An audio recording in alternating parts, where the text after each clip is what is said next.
nhất thiết hữu vi pháp, như mộng huyễn bào ảnh, như lộ diệt như điện, ương tác như thị quán.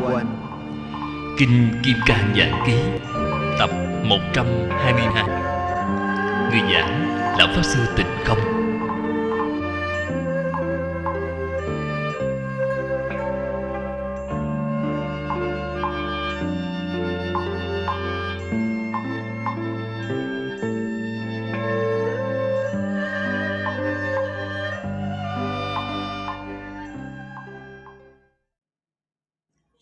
Tâm an lý đắc chính là quả vị sơ trụ viên giáo trở lên. Từ đó cho thấy cảnh giới mà hai đoạn này nói là cảnh giới của Bồ Tát sơ trụ viên giáo trở lên.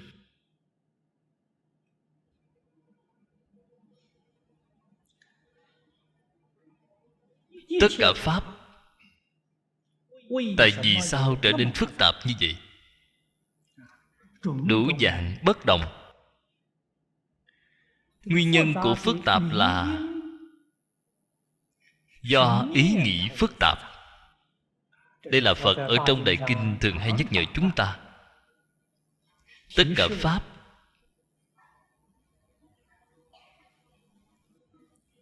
từ tâm tưởng sanh.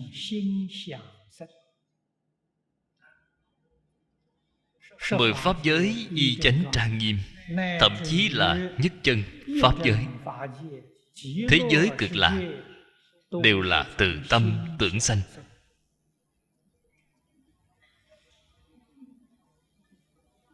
Nếu như chúng ta có thể hơi thể hội được một chút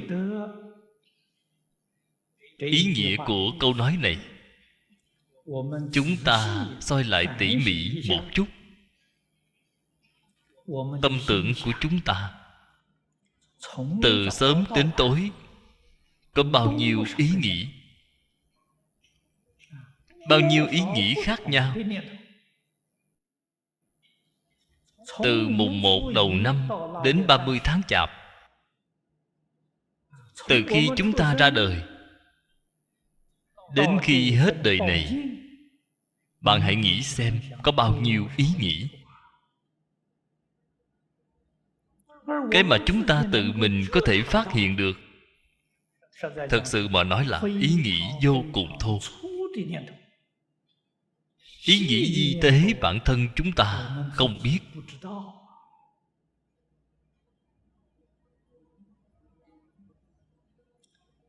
Người tâm càng thanh tịnh thì năng lực quan sát càng vi tế.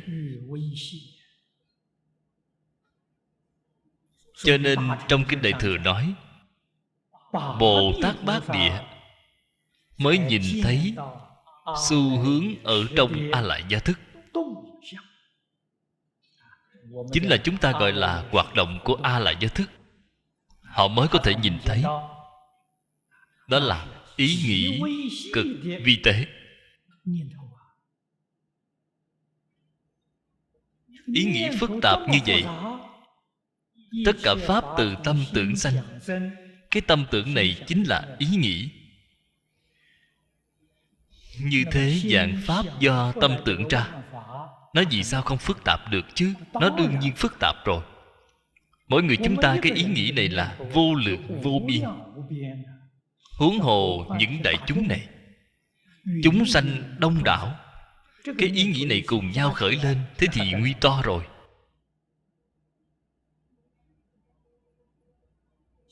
Trên kinh chỉ dùng một câu nói để miêu tả bất khả tư nghị. Đây là lời chân thật, quả thật là bất khả tư nghị. Cho nên đủ dạng hiện tượng khác nhau là do nghiệp lực biến hiện ra. Ở chỗ này nói nghiệp lực biến hiện chính là cái mà pháp tướng gọi là duy thức sở biến. Phật thường hay nói từ tâm tưởng sanh là cùng một ý nghĩa. Nghiệp lực phức tạp, các vị nên biết khởi tâm động niệm là tạo nghiệp. Không phải nói chúng ta khẩu tạo rồi, thân tạo rồi mới tính là tạo nghiệp. Công cụ tạo nghiệp có 3 loại lớn, là thân, ngữ, ý. Thân tạo nghiệp, ngữ tạo nghiệp, ý nghĩ cũng tạo nghiệp. Ý nghĩ là ý nghiệp. Thân khẩu tạo nghiệp, có khi gián đoạn, có khi dừng lại. Ý nghiệp không có gián đoạn. Không nên cho rằng chúng ta đang ngồi yên ở đó, tâm rất thanh tịnh, một niệm cũng không sanh, không tạo nghiệp. Ý nghĩ vi tế vẫn tiếp tục không dứt, đang tạo nghiệp. Tối mỗi ngày đi ngủ, thân của chúng ta không tạo nghiệp, khẩu cũng không tạo nghiệp. Họ vẫn còn nằm mộng. Nằm mộng tức là ý vẫn đang tạo nghiệp. Cho nên ý tạo nghiệp xưa nay chưa từng gián đoạn bao giờ. Cái này thật đáng sợ. Nghiệp lực phức tạp, hiện tướng phức tạp.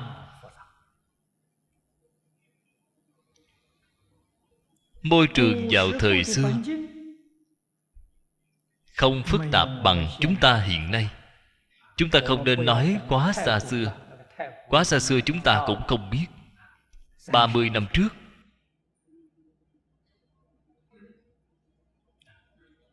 người 40-50 tuổi, chúng tôi nói 30 năm trước, họ còn nhớ rất rõ ràng. Xã hội của 30 năm trước chất phác hơn chúng ta hiện nay. 30 năm trước nữa thế nào? Cái môi trường đó càng chất phác, càng đáng yêu hơn. Nguyên nhân gì vậy? Bởi vì người thời đó vọng tưởng phân biệt chấp trước ít hơn người hiện nay.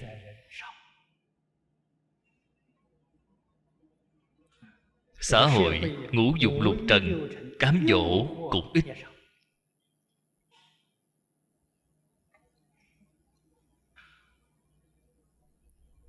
Hiện nay vọng tưởng nhiều. Những việc cám dỗ bạn khởi vọng tưởng quá nhiều. Bạn thử xem, mỗi ngày bật tivi lên chính là cám dỗ bạn khởi vọng tưởng. Báo chí mỗi ngày, đây đều là những thứ mà khiến bạn khởi vọng tưởng. Duyên không tốt. 30 năm trước cũng có báo chí, không có nhiều như thế này, chỉ có một tờ, vài tờ mà thôi. Hiện nay 10 mấy tờ, vọng tưởng nhiều rồi. Cái xã hội này phức tạp hơn trước đây. Vọng niệm nhiều rồi. Cho nên chúng ta từ phương diện này có thể thể hội được người vào thời xưa tâm tương đối thanh tịnh. Nhất là người Trung Quốc. Người Trung Quốc trước đây đọc sách xưa, từ nhỏ đã dạy họ đọc sách. Đọc sách tu cái gì vậy? Đọc sách tu giới định huệ.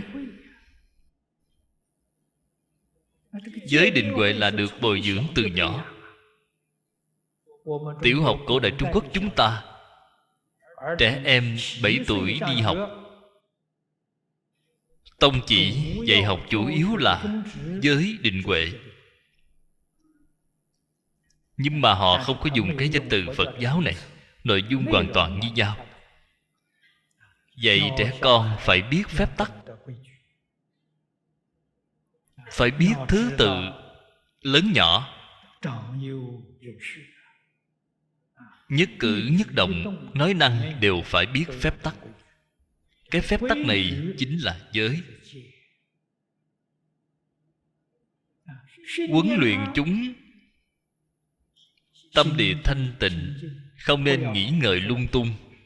Dùng phương pháp gì để huấn luyện vậy? Đọc sách, thuộc lòng. Thuộc lòng trẻ sẽ không khởi vọng tưởng nữa. Trong sách ý nghĩa là gì? Không giảng, chỉ dạy bạn đọc, chỉ dạy bạn thuộc. Ý nghĩa gì không biết, là tu định. Vừa hiểu ý nghĩa liền nghĩ ngợi lung tung ngay. cho nên không giảng giải, chỉ dạy bạn học thuộc lòng. Từ 7 tuổi đại khái đến 12 tuổi, ở trong cái quá trình này đem tất cả kinh sách, hoặc giả là cha mẹ, thầy của bạn tuyển chọn những bài văn này của cổ nhân, đều đem nó học thuộc ở trong khoảng thời gian này. Mỗi một bài giảng phải đọc 100 lần, vài trăm lần, học thuộc. Hạ cái công phu này rất có giá trị. Tâm họ thanh tịnh rồi, tâm định lại rồi, hơn những bài thuộc lòng cả đời cũng không bị quên. 80, 90 tuổi rồi vẫn cứ thuộc lào ở trong miệng, không bị quên mất. Viết văn nói chuyện, trích dẫn kinh điển, lấy ra tùy ý, không cần đi tra sách tham khảo, đều là học thuộc từ nhỏ mà ra. Cho nên họ tu định, lúc còn nhỏ tu giới, tu định. 13, 14 tuổi vào Thái học rồi.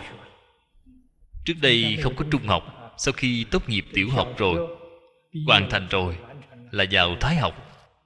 Thái học chính là đại học. Ở trong đại học, thầy giáo không phải dạy bạn học thuộc, giảng giải, nghiên cứu, thảo luận. Chính là những bài bạn đã học, đã thuộc lòng trước đây.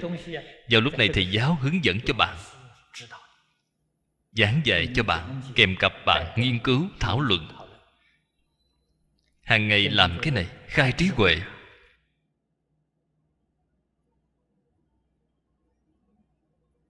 Thầy lúc dạy học có giáo trình hay không vậy? Xin thưa với cái gì không có giáo trình. Thầy từ nhỏ cũng thuộc lòng rồi, học trò cũng thuộc lòng, cho nên không cần dùng giáo trình. Giảng đến luận ngữ bài thứ bấy, trang thứ bấy, hàng thứ bấy, mọi người đều biết, đều thuộc lòng rồi, là không cần dùng sách. Cho nên trước đây đi học rất vui, hạnh phúc. Không giống như hiện nay đi học, học rất vất vả. Tôi nhìn thấy học trò bây giờ, đời sau không dám làm người nữa. Quá khổ rồi, quá khổ rồi. Trước đây đi học vui, cho nên thầy giáo dắt theo học trò, mang theo rượu và thức ăn, ngao du sơn thủy, đi du lịch. Du lịch 3 tháng trở về. Cái giáo trình này giảng xong rồi. Trên đường vừa đi chơi, vừa nghiên cứu thảo luận. Bạn nói xem, cái này hạnh phúc biết bao. Đâu có giống như cái hình ảnh đi học này bây giờ. Thật đáng sợ, sợ chết cười đi. Cho nên trước đây đi học vui thật sự. Cho nên chúng ta nhìn thấy cổ nhân sống, học tập, thật sự đều là tràn đầy ý thơ. Quả thật họ, cái đời sống này là có chân thiện mỹ. Hiện nay không còn nữa. Hiện nay cái mà chúng ta hưởng thụ là văn minh vật chất, được chút thuận tiện, nhưng mà cái giá phải trả vô cùng cay đắng. Lạc thú của đời sống không còn. Con người đều biến thành máy móc, biến thành cơ giới rồi. Đây là cái hiện tượng rất đáng buồn. Chúng ta cần phải giác ngộ.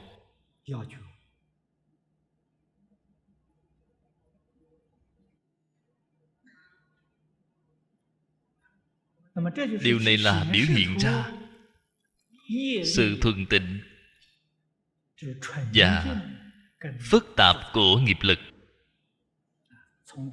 Trước đây 30 năm, cái giai đoạn này chúng ta có thể thể hội được.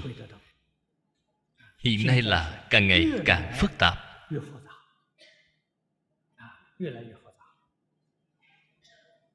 Như thế thì hiện tướng đương nhiên phức tạp. Nếu như nghiệp lực thuần tịnh, hiện tướng sẽ thuần tịnh. Những tướng nào là thuần tịnh vậy? Thế giới Tây Phương Cực Lạc là thuần tịnh. Trong Kinh Hoa Nghiêm nói, thế giới Hoa Tạng của Tỳ Lô Giá Na Phật thanh tịnh. Thế giới của người ta tại vì sao thanh tịnh vậy? Tất cả mọi chúng sanh sống ở trong cái thế giới đó, cách nghĩ, cách nhìn đều rất đơn giản. Họ không phức tạp. Giống như chúng ta ngày nay muốn cầu sanh thế giới Tây Phương Cực Lạc, Phật ở trên kinh nói với chúng ta nhất hướng chuyên niệm. Nhất là chỉ nghĩ một cái, những cái khác đều không nghĩ. Nhất là thuần tịnh rồi. Mỗi một người đều là nhất hướng chuyên niệm, sanh về Tây Phương Tịnh Độ. Cho nên Tây Phương Tịnh Độ người tuy rất nhiều, mọi người đều là nhất hướng chuyên niệm tụ về. Họ không có ý nghĩ khác, chỉ có A-di-đà Phật. Đây là thuần tịnh rồi. Tây Phương gọi là thế giới Cực Lạc. Không phức tạp. Phức tạp rất khổ. Thuần tịnh liền vui ngay. Các vị nếu như thật sự thể hội được cái đạo lý này,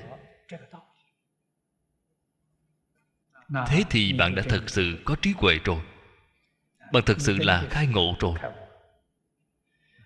Chúng ta học kinh giáo, ta học một bộ kinh thuần tịnh, hạnh phúc. Nếu như bạn muốn toàn bộ Đại Tạng Kinh đều phải học hết, bạn sẽ mệt chết. Mệt chết cũng học không thành công. Số lượng đó quá nhiều rồi. Trung Quốc chúng ta có bộ Tứ Khố Toàn Thư. Sách này lúc xuất bản ở Đài Loan do Thường vụ Ấn Thư Quán xuất bản. Tổng giám đốc Thương vụ Ấn Thư Quán nói chuyện với chúng tôi. Số lượng của Tứ Khố Toàn Thư chính là xem một lượt từ đầu đến cuối. Những thứ khác không được nghiên cứu, xem một lượt mà thôi. Ông nói nếu như một người vừa sinh ra đã biết xem, vừa ra đời đã xem, tuổi thọ của họ rất dài, có thể sống đến 120 tuổi. Đến lúc 120 tuổi, bộ Tứ Khố Toàn Thư này vẫn còn chưa xem xong. Họ đã qua đời rồi. Bạn mới biết số lượng bộ sách này là bao nhiêu rồi.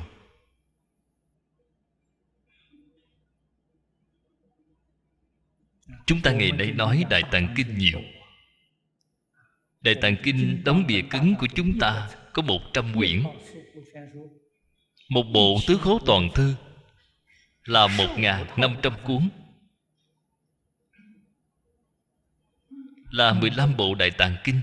Số lượng nhiều như vậy, cho nên tạp thì thành tựu gì cũng không có. Vì thế các vị phải biết, người thông minh thật sự phải chuyên nhất.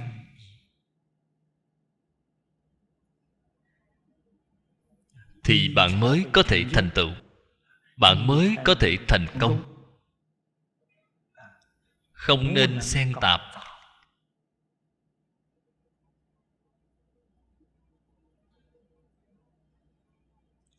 Cho nên nghiệp lực tịnh rồi thì cái tướng đó liền tịnh ngay, không mảy may sai chạy. Cái không mảy may sai chạy này là tổng kết hai cái hiện tượng phía trên. Nghiệp lực phức tạp liền hiện tướng phức tạp. Nghiệp lực đơn thuần thì hiện tướng đơn thuần. Nhân duyên quả báo không mảy may sai chạy. Đây đều là đem chân tướng nói ra rồi. Cái tướng này đều là tướng tương tục.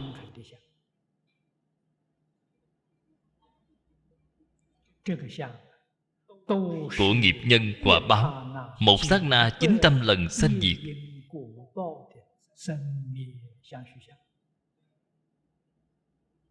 Không có ngoại lệ. Tịnh độ của chư Phật cũng là như vậy. Cái lục đạo thập pháp giới này của chúng ta cũng là như thế, không có ngoại lệ. Cho nên thật sự là không ngay nơi thể, hoàn toàn không thể được. Cho nên Phật dạy chúng ta phải buông xả, vì chúng ta phải vô trụ. Bởi vì không ngay nơi thể, hoàn toàn không thể được. Bạn trụ cái gì? Cho nên bạn buông xả là đúng rồi. Buông xả là tương ưng với chân tướng sự thật. Buông xả là ở trong tâm quyết định không có vọng tưởng phân biệt chấp trước, đem cái này đoạn sạch rồi, tâm thanh tịnh hiện tiền rồi. Tại vì sao lại phải bảo bạn sinh tâm vậy? Bởi vì nghiệp lực của họ đang biến đổi, cho nên bảo bạn sanh tâm. Bảo bạn sanh tâm thiện, biến hiện ra cảnh giới thiện. Bảo bạn sanh tâm tịnh, biến hiện ra là cảnh giới thanh tịnh. Đây là Phật dạy chúng ta cần sanh tâm. Không sanh tâm không được. Không sanh tâm tại vì sao không được vậy? Không sanh tâm nhất định bị nghiệp lực chi phối. Tôi đời này không tạo nghiệp, tâm rất thanh tịnh. Trong đời quá khứ có nghiệp, vô lượng kiếp đến nay không ngừng đang tạo nghiệp. Cái nghiệp lực đó sẽ khởi hiện hành. Cái định này của bạn khống chế lại, nó tạm thời không khởi hiện hành. Cái sức định đó một khi mất đi, khống chế không được nữa, lập tức liền khởi hiện hành. Điều này là Phật ở trên kinh nói rất nhiều. Bạn thử xem Phật nói cho chúng ta biết. Người sanh về trời tứ thiền, người sanh về trời tứ không. Trời tứ thiền, tứ không đều là dựa vào định lực để giảng sanh.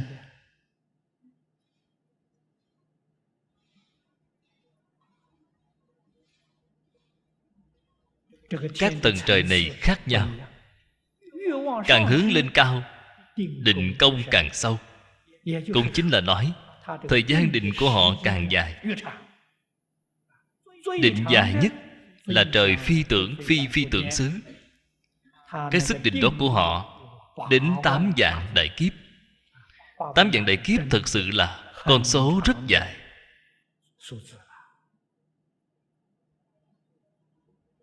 Vì thế 8 vạn đại kiếp hết rồi, cái sức định của họ mất hết. Khi mất hết lại phải đọa lạc xuống. Cái đọa lạc đó rất thảm. Điều này trong Kinh Đại Thừa đều nói, hầu hết đều là đọa vào địa ngục A Tỳ. Tại vì sao họ tạo tội nặng như vậy? Bởi vì họ phỉ báng Tam Bảo. Bởi vì bản thân họ không biết, cho rằng sanh về trời tứ thiền, trời tứ không là đã chứng được đại niết bàn, là bất sanh bất diệt rồi. Đến cái lúc đó, định của họ mất hết rồi, lại phải đọa lạc. Thế là họ liền hoài nghi, cho rằng lời mà chư Phật mười phương nói ra là giả, không phải thật. Tôi đã chứng được đại niết bàn rồi, tại vì sao vẫn còn đọa lạc? Cho nên họ liền phỉ báng Tam Bảo. Tội nghiệp phỉ báng Tam Bảo, đọa địa ngục A Tỳ. Người thế gian chúng ta thường nói trèo cao té nặng, cũng chính là cái đạo lý này. Cho nên chân tướng sự thật không thể không minh bạch. Sau khi minh bạch rồi, chúng ta sẽ không đến nỗi phát sinh hiểu lầm, mới có thể đi vào con đường chánh đạo. Trời tứ thiền tứ không là con đường tà, không phải chánh đạo. Đi sai đường rồi. Chúng ta biết, thật sự là phàm sở hữu tướng giai thị hư vọng. Cho nên không chính là có chính là không. Đoạn phía trước nói có chính là không, đều là giả tướng. Không chính là có, đều là cảnh giới biến hiện ra từ trong tự tánh. Phàm phu không rõ lý, lý không hiểu, Chân tướng sự thật là chẳng biết gì. Thế là họ mê hoặc. Mê hoặc vẫn không quan trọng. Đặc biệt cố chấp thành kiến của mình. Nhân duyên quả báo chưa nhìn thấy, chưa có nhìn thấy thì không tin. Bạn nói với họ anh tạo nghiệp sẽ đọa địa ngục. Địa ngục ở đâu? Anh nhìn thấy rồi à?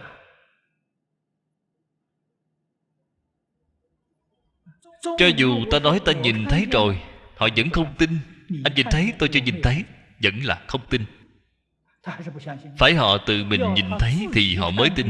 Người khác nhìn thấy nói với họ, họ cũng không chịu tiếp nhận. Họ không tin.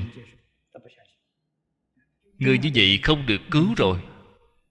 Đây gọi là bát vô nhân quả. Không tin nhân quả báo ứng.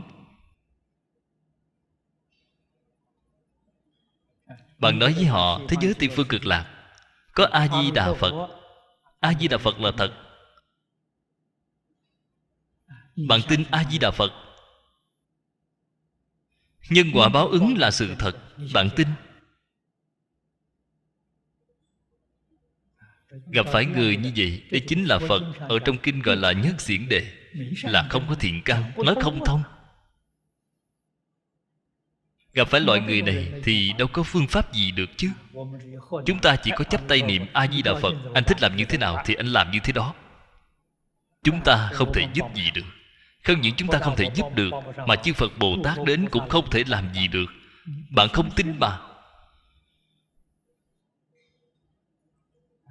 Cho nên những người không tin nhân quả báo ứng này, thủ trước tướng không.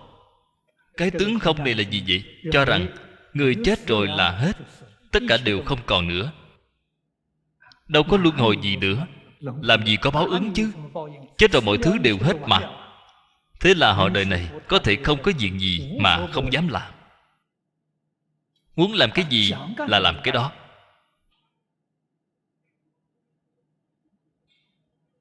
Cái này là nguyên nhân họ đọa lạc.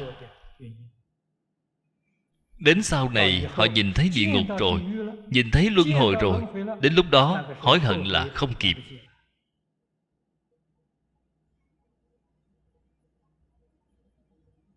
Từ đó cho thấy người thật sự có duyên với Phật, có thể nghe được Phật Pháp, có thể tin, có thể tiếp nhận. Điều này Phật trên kinh nói. Nếu như không có thiện căn phước đức, không được.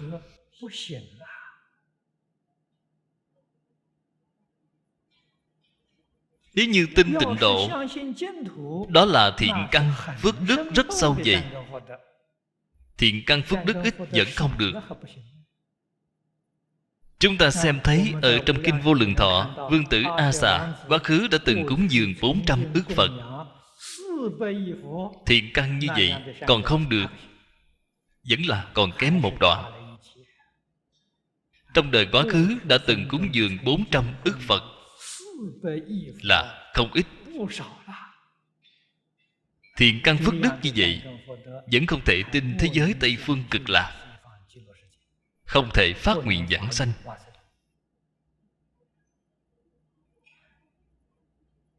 Như thế chúng ta tự mình thử nghĩ. Chúng ta nghe thấy rồi, thật sự tin, thật sự phát nguyện. Thế thì bạn cần phải tự mình chúc mừng cho mình. Thiện căn phước đức của bạn hơn hẳn Dương tử A Xà rất nhiều.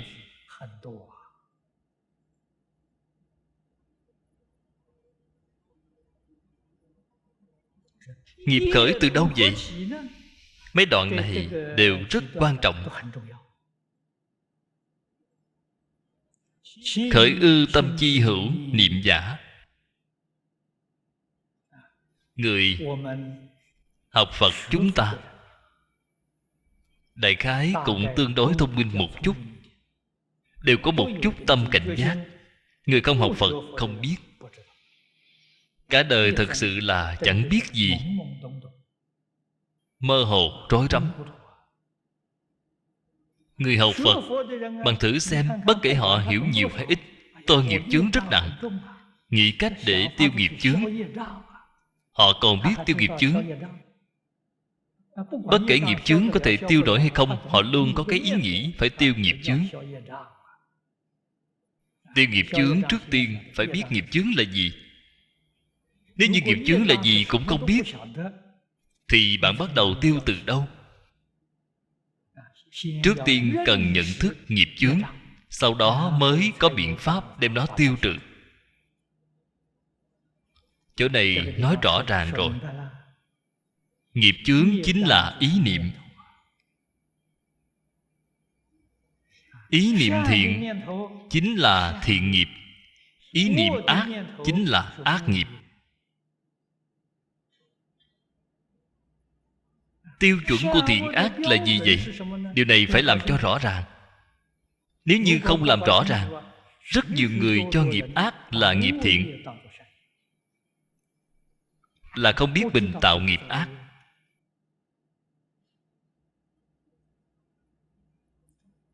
Tiêu chuẩn ở trong Phật Pháp, phần trước đã nói qua một câu: quên mình vì người.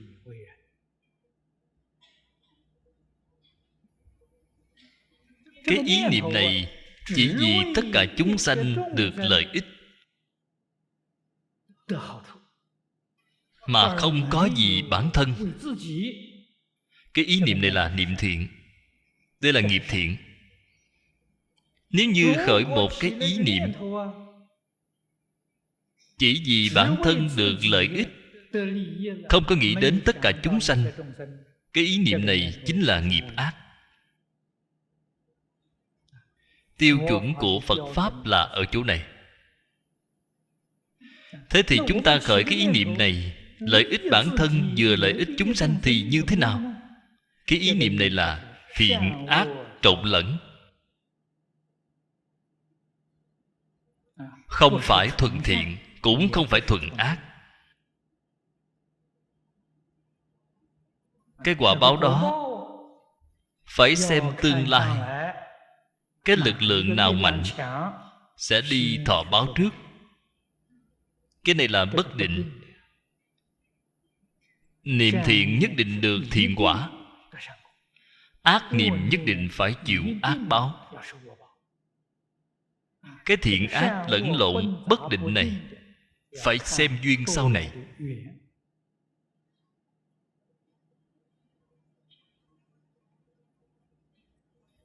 Từ đó cho thấy khởi tâm động niệm quan hệ quá lớn.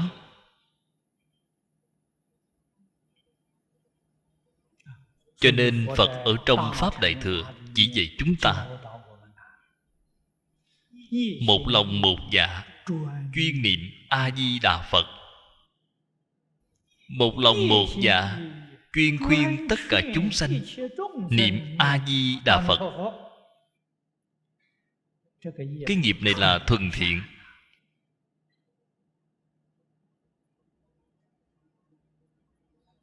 Một lòng một dạ cầu sanh tịnh độ. Cái thế gian này nhất định không có niệm tham. Thế là bạn một chút ác nghiệp cũng không có. Ở trên thế gian này, tùy duyên qua ngày là tốt rồi. Đời sống của ta giàu có. Giàu có là do bạn đời trước tu bố thí tài nhiều, thì đời này cuộc sống giàu có. Bạn được sống đời sống giàu có. Cái giàu có này không để ở trong tâm. Nếu như đời này cuộc sống nghèo hèn, sống đời sống rất khổ, điều kiện cuộc sống rất kém, cũng không cần phải tìm cầu, cũng không cần phải cải thiện, cầu giảng sanh sớm một chút.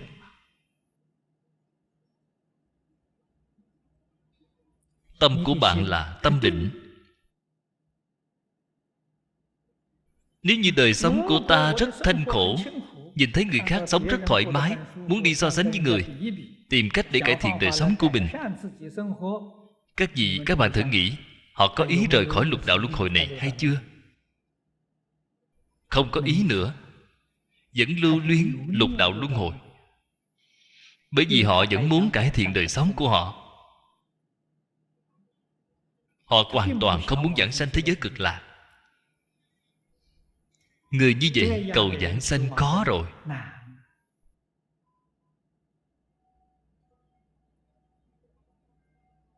Những đạo lý này không những Phật chỉ dạy chúng ta, mà Nho gia cũng dạy chúng ta. Nhiều phú quý thì an ở phú quý, lắm nghèo hèn thì an ở nghèo hèn. Tâm đều là an. Tâm họ tại vì sao an vậy? Đạo lý hiểu rõ rồi, chân tướng sự thật hiểu rõ rồi, cho nên tâm họ rất an định. Họ không có mọi thứ dục vọng, không có mọi thứ tìm cầu. Ở trong an liền có lạc.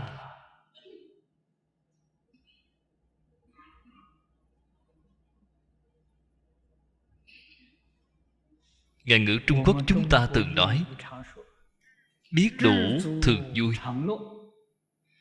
Họ rất nghèo hèn. Nghèo hèn là họ biết đủ, họ hạnh phúc. Mặc dù là gia đình phú quý thế gian, mà họ không biết đủ. Không biết đủ thì cuộc sống của họ sống rất vất vả. Trên thế gian, người nào khổ nhất vậy? Người không biết đủ là khổ nhất. Người nào hạnh phúc nhất vậy? Người biết đủ là người hạnh phúc nhất.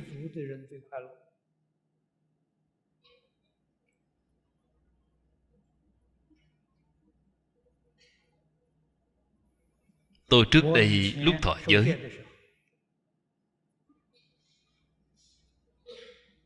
vị hòa thượng đắc giới đó của tôi là Pháp Sư Đạo Nguyên, đã kể cho chúng tôi một câu chuyện. Là chuyện ở Giang Tô, dường như là vùng Thường Châu này. Thầy lúc nhỏ làm tiểu hòa thượng, tận mắt nhìn thấy cái sự việc này. Có một người ăn mày,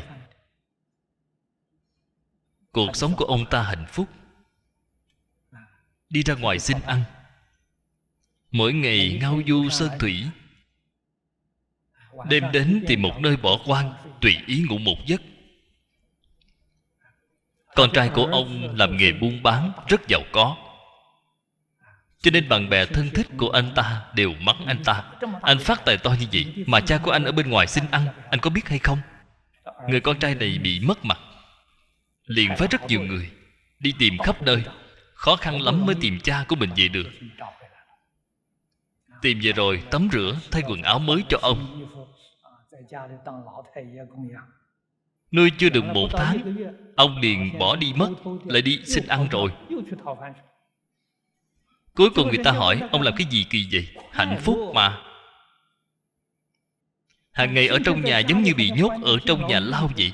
Tôi từ sớm đến tối ngao du sơn thủy, tự tại biết bao, không buồn không lo, trong tâm không có nghĩ ngợi gì.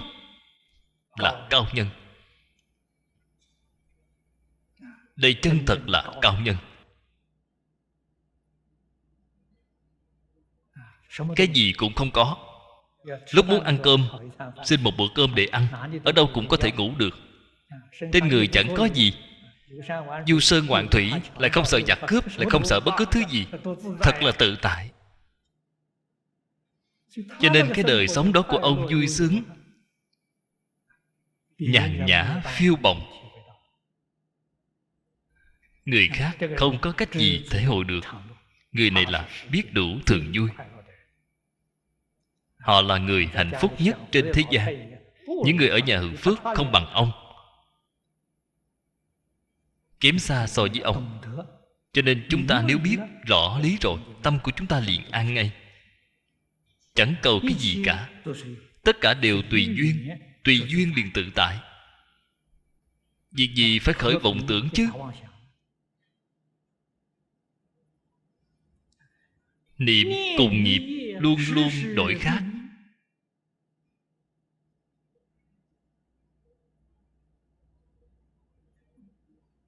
Niệm là tạo tác.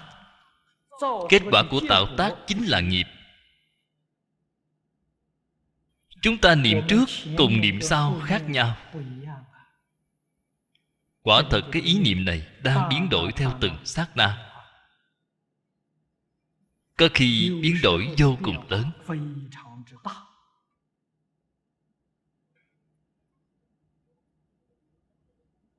Cái này chính là nói vọng tưởng, vọng niệm. Quy thử đồng cụ chi linh tánh, tắc tùng lai bất biến bất dị, vì nhất thiết pháp chi bản thể. Linh tánh chính là chân như bổn tánh. Vọng niệm thiên biến vạn hóa, biến đổi vô lượng vô biên, nhưng mà chân như bổn tánh xưa nay chưa từng biến đổi. Tu học Phật Pháp, sự chỉ dạy của Phật Bồ Tát đối với chúng ta, vậy chúng ta điều gì vậy? Vậy chúng ta phải minh tâm kiến tánh, phải ngay trong vô lượng vô biên biến đổi tìm cho được cái bất biến, tìm cho ra cái bất biến đó. Sống với bất biến, đây chính là Phật, chính là Bồ Tát. Cho nên tâm Phật Bồ Tát là dùng cái tâm bất biến đó. Cái tâm không khác. Các ngài dùng cái tâm này. Tâm mà phàm phu chúng ta dùng là tâm từ sáng đến tối luôn biến đổi. Cái tâm này là vọng tâm, không phải chân tâm. Chân tâm là bất biến. Chúng ta là dùng vọng tâm. Chân tâm là bản thể của tất cả vạn pháp. Không những lục đạo, thập pháp giới là nương vào chân tâm biến hiện ra, mà tịnh độ của chư Phật Bồ Tát, nhất chân pháp giới cũng là do tâm tánh biến hiện ra. Nó là bản thể của tất cả pháp. Có thể ắt có dụng. Cho nên vọng tâm đoạn hết rồi, chân tánh hoàn toàn hiện tiền, thì hiện ra chính là tịnh độ của Phật. Có thể nhất định sẽ có dụng, có dụng nhất định sẽ hiện tướng. Tướng hiện ra là nhất chân pháp giới, tướng hiện ra là thế giới cực lạc. Tướng tuy là giả mà xưa nay không đoạn. Cái này các vị phải biết. Tướng là quyết định không được đoạn. Chúng ta hiện nay cái vọng tưởng này cũng không đoạn. Nó có thể biến đổi. Tướng có thể biến đổi, không thể đoạn. Cái đạo lý này bạn phải biết. Nó đang biến đổi không dừng theo từng sát na. Xưa nay chưa từng dứt bao giờ. Nếu như dứt rồi, thế chân như bổn tánh chẳng phải dứt sạch rồi sao? Đâu có loại đạo lý này. Cho nên cậu Đức thí dụ rất hay, gọi là dùng vàng làm đồ trang sức. Mọi đồ trang sức đều là vàng. Nếu như chúng ta dùng vàng, chúng ta dùng vàng làm tượng Phật. Tượng Phật thấy không thích nữa, ta đúc một pho tượng Bồ Tát Quan Âm. Vàng vẫn là vàng đó, nó hoàn toàn không có dứt. Tướng đó đổi rồi. Ta đem tượng Phật nấu chảy ra, làm lại một pho tượng Bồ Tát Quan Âm. Tướng thay đổi, nhưng tánh không đổi. Vàng không có đổi. Vàng là nhất định có tướng, bởi vì cái tướng đó đang biến đổi theo từng sát na. Vì thế chúng ta khởi tâm động niệm, quan hệ là quá lớn. Bạn ở trong đời sống thường ngày khởi cái tâm gì, động niệm là cái gì? Bởi vì cái tướng này là giả có. Hơn nữa xưa nay không đoạn. Sở dĩ cố bất ưng trước hữu, diệt bất ưng trước không giả. Hai bên có không đều không nên chấp trước. Tất cả mọi hiện tượng là giả có. Phàm sở hữu tướng, giai thị hư vọng.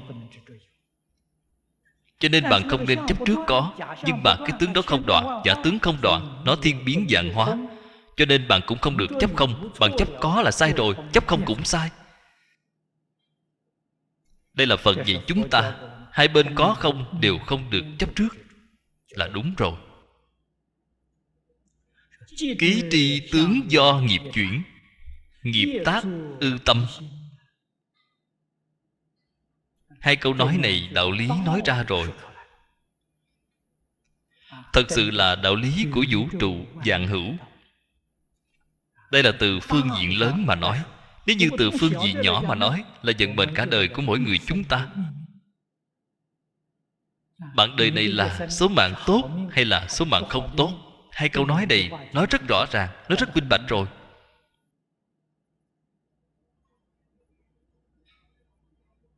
Hiểu rõ hai câu nói này là bạn có thể làm chủ được vận mệnh của chính bạn, có thể cải tạo vận mệnh của bạn. Cải tạo vận mạng không khó.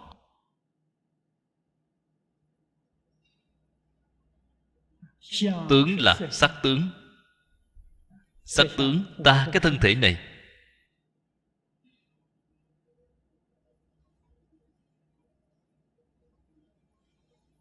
Thân thể của ta không tốt.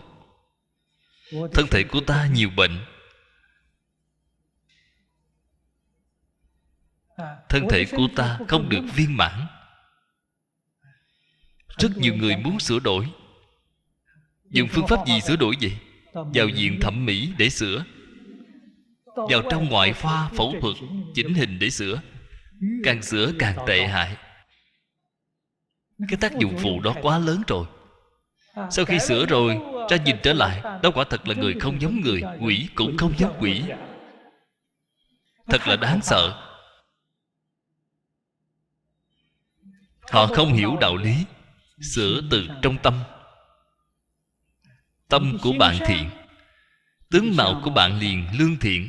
Tâm từ bi, tướng mạo liền viên mãn. Sửa từ chỗ này. Không cần thiết tìm những mỹ viện chỉnh hình này. Không cần tìm nó. Cái đó của họ hại chết người. Hãy sửa từ trong tâm. Cái này nhất định phải biết. Nghiệp tác từ tâm. Già yếu rồi, già khổ. Ngay cả già yếu cũng có thể cải lão hoàn đồng, cũng có thể trở lại được. Chỉ cần bạn biết sửa. Tại vì sao bạn bị già vậy? Tâm già rồi. Hàng ngày nghĩ tôi già rồi, 70 rồi, 80 rồi, 90 rồi, già rồi. Họ suốt ngày cứ nghĩ già thì sẽ già rất nhanh. Nếu như bạn có thể đem già quên hết đi, ý nghĩ của bạn đều là ý nghĩ của người trẻ tuổi, bạn lập tức sẽ trẻ trở lại.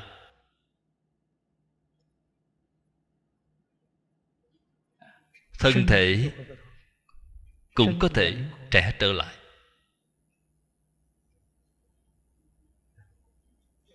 Cơ thể cũng linh hoạt.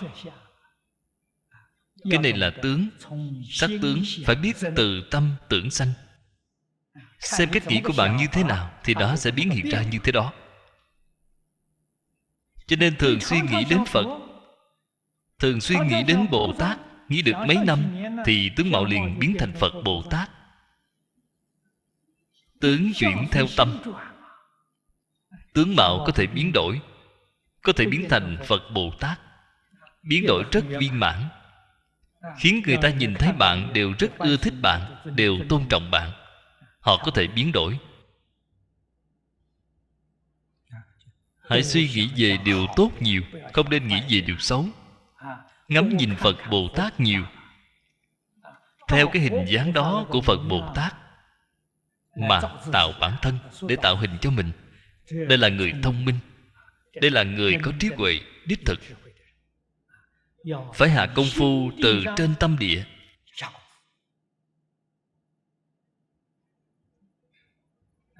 Nói thật ra, tâm là chủ tể. Tâm rất quan trọng. Ở trên sự tướng đó chỉ là bổ trợ rất nhỏ mà thôi.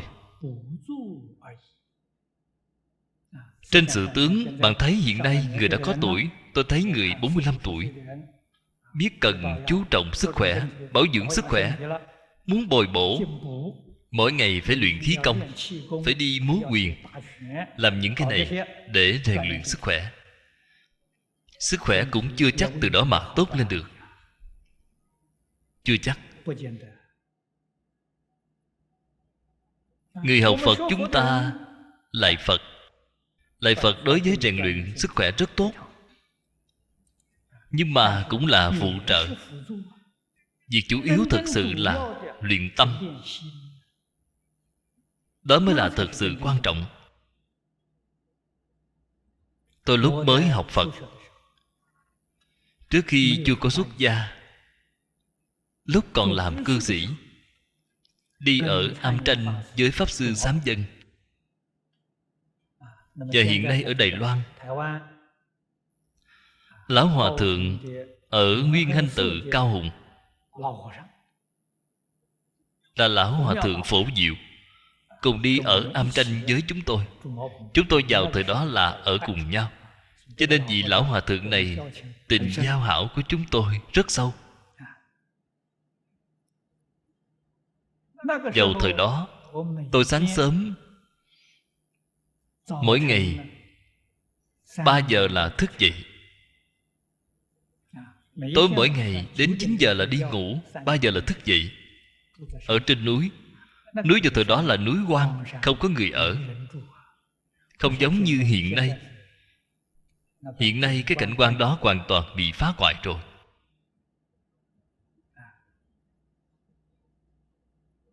Sáng sớm thức dậy, làm khóa sáng. Khóa sáng xong rồi, tôi phải đi nấu cơm sáng. Phải nấu cơm sáng. Pháp Sư Sám Dân ăn uống rất chú trọng. Sáng sớm phải ăn cháo loãng đậu tương. Chúng tôi sáng sớm thức dậy phải xay đậu tương. Ở trong đậu tương trộn thêm đậu phụng, gạo. Cái cháo loãng đó rất thơm, rất ngon. Bữa sáng tự mình làm. Sau khi làm xong rồi, nấu xong cơm sáng rồi, còn có một khoảng thời gian trống, lạy Phật. Tôi sáng sớm lạy 300 lạy. Tôi lạy tốc độ rất nhanh. Đại khái phải hơn một chút xíu là lạy 300 lạy rồi. Buổi trưa lạy 200 lạy, buổi tối lạy 300 lạy. Mỗi ngày quy định là lạy 800 lạy Phật. Tôi lạy khoảng 5 tháng rưỡi.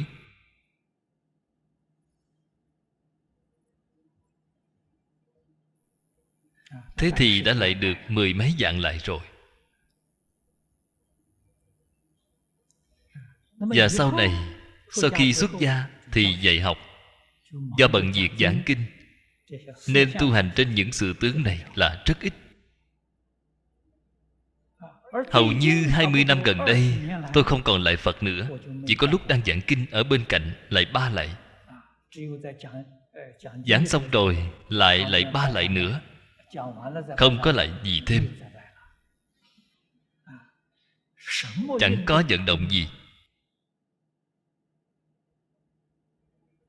Tôi ở nước Mỹ giảng kinh, gặp phải người luyện công Trung Quốc.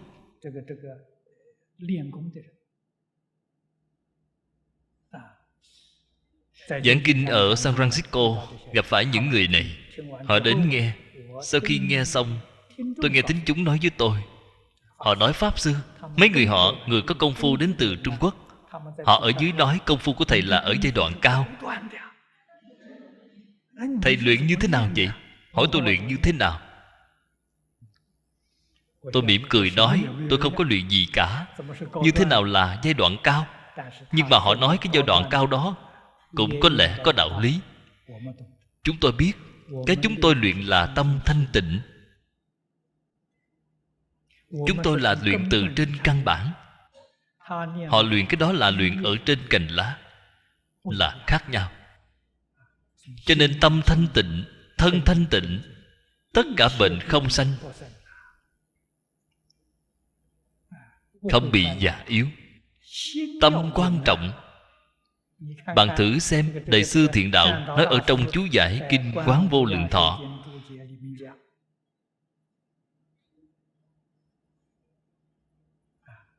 tất cả đều là do tâm làm chủ tể. Cái ý này đã nói đi lặp lại cho chúng ta rất nhiều lần.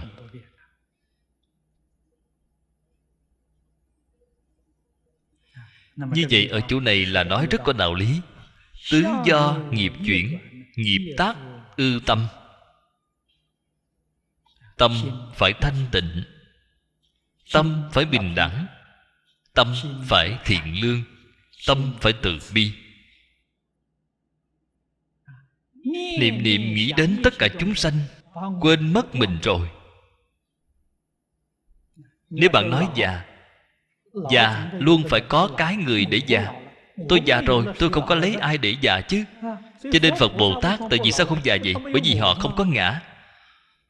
Có ngã mới bị già. Không có ngã thì không có già. Có ngã mới bị sanh bệnh. Không có ngã, ai sanh bệnh đây? Các bạn người nào chấp trước có ngã, thế thì các bạn là muốn sanh bệnh rồi. Nếu như ngã không cần nữa, không có rồi, quyết định không bị sanh bệnh, quyết định không bị già yếu. Hơn nữa chết cũng không có. Có ngã mới bị chết, ngã không có thì ai chết chứ? Cho nên sanh lão bệnh tử thấy đều không có. Trên Kinh Kim Cang dạy cho chúng ta không tướng ngã, không tướng nhân, không tướng chúng sanh, không tướng thọ giả. Sau đó bạn hỏi ai già, ai bệnh, ai chết, thấy đều không có. Vậy mới gọi là giải thoát. Vậy mới gọi là được đại tự tại.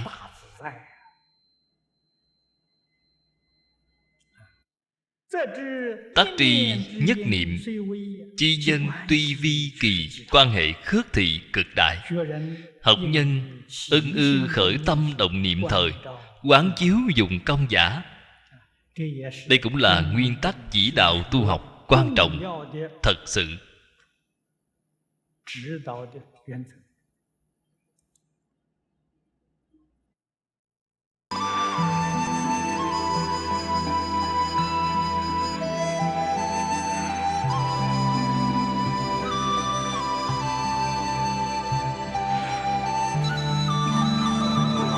Cẩn dịch Viên Đạt Cư Sĩ, Vọng Tây Cư Sĩ, Vọng Tây Cư Sĩ @gmail.com. Người đọc Hạnh Quang. Phát tâm cúng dường do gia đình Phật tử Thiện Đức thành kính cúng dường. Nguyện cả thảy chúng sanh đều tín niệm Di Đà, đồng cầu sanh về nước Cực Lạc. Nguyện đem công đức này trang nghiêm cõi nước Phật, trên đền 4 ơn nặng, dưới cứu khổ 3 đường. Nếu có ai thấy nghe đều phát tâm Bồ Đề, hết một báo thân này đồng sanh về nước Cực Lạc. Nam mô A Di Đà Phật.